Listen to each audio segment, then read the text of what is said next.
And the hardest thing about business is people, but it's also the thing that you can't do business without. The hardest thing for me consistently is the fact that I'm really hopeful. Really, I see the best in people and I see the best in a good idea, even if it's an unreasonable, difficult to implement good idea, or even a bad idea that I think has a kernel of good in it. I'm one of those people really likes to see things play out. And that can be bad for all kinds of reasons. But the worst way that that can be bad is in relationships with people who you should fire, or in my case, I should have fired much more quickly. So, when I meet a person whose energy that I like because it's good about something, but then maybe it just doesn't play out, and like it consistently doesn't play out, and they kind of can't get their job done, or they won't do the thing that we need to do. I always want everybody to be like a Cinderella story where it's like, you know what, we just needed to find the way to motivate them and turn them into the person that we always thought they could be. And it just really sucks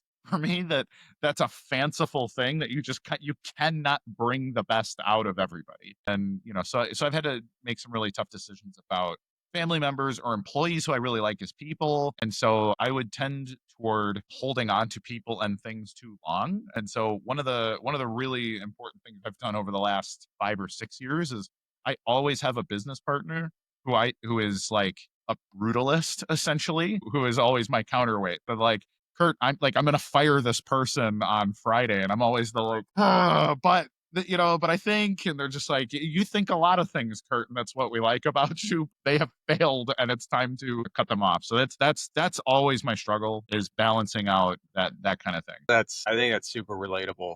And the hardest thing about business is people, but it's also the thing that you can't do business without. It's the single ingredient in any business. It's both customers and contractors or employees. Like you have to deal with people.